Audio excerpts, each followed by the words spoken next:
Holt started Essie's wake-up procedure and sent remotely for Gemble, the new science chief, too.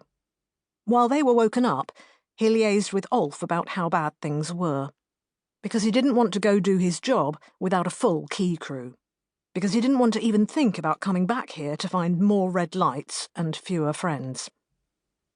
Ulf looked smaller than he had been, shriveled in on himself by suspension, his ship suit seeming to pool around him as he perched on his feet. "Deceleration," he said. "Captain. Heo. I did everything I could. I ran all the checks." "We know," Holt said. "Just tell us." The Enkidu had survived all those long light years from Earth, coasting across the vast and silent depths of space with minimal system activity, just baseline power and the suspension systems. All the many thousands of pods, keeping alive the tiny crew, plus the vast population in the hold. The minuscule proportion of the population they'd been able to get off Earth. And things had gone wrong along the way, of course.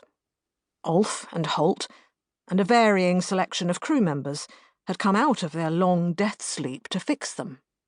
But overall, everything had proceeded as planned, because although space was full of hazards, it was mostly full of nothing.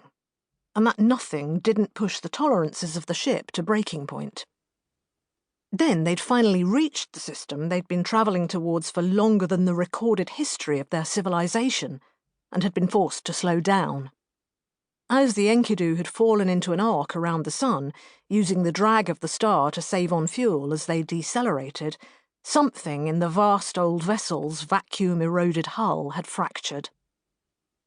We've lost, Gemble was saying, high emotion and a natural stammer collaborating to choke his words off. 11,094 units of cargo, sir. 11,094, sir. Creator, forgive us!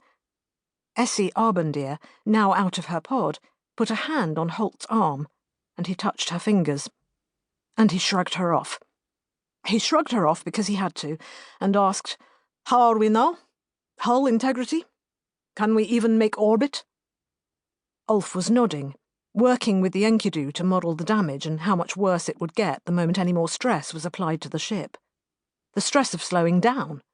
The stress of altering their trajectory from a line into an orbital curve. The killing certainties of mathematics. "Going to hurt," he said. His projections sprang to life on everyone's display, and straight away Hal and Agam started tampering with them, conjuring a deployment of their shuttles, their haulers, even the automated drones, how they might act as buffers to keep the battered old Enkidu together, spending their own integrity to protect the mothership. Holt slumped in his seat, the pair of them bickering back and forth, as he ran through all the other reports.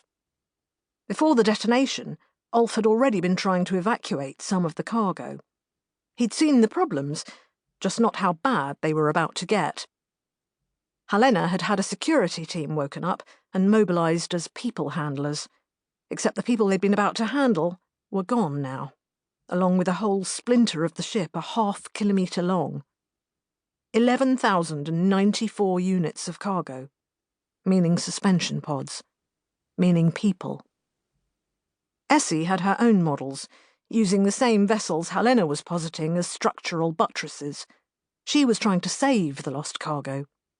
Except the vast majority of that cargo was already beyond recovery, shattered, splintered, depowered, dead in their sleep, with their last memories an embarkation on Earth over 2,600 years before, objectively speaking. Maybe there were worse things, and maybe there would be more, because the ship was all flaws and vulnerabilities now, the hull and all its internal spars and struts and walls riven with weaknesses.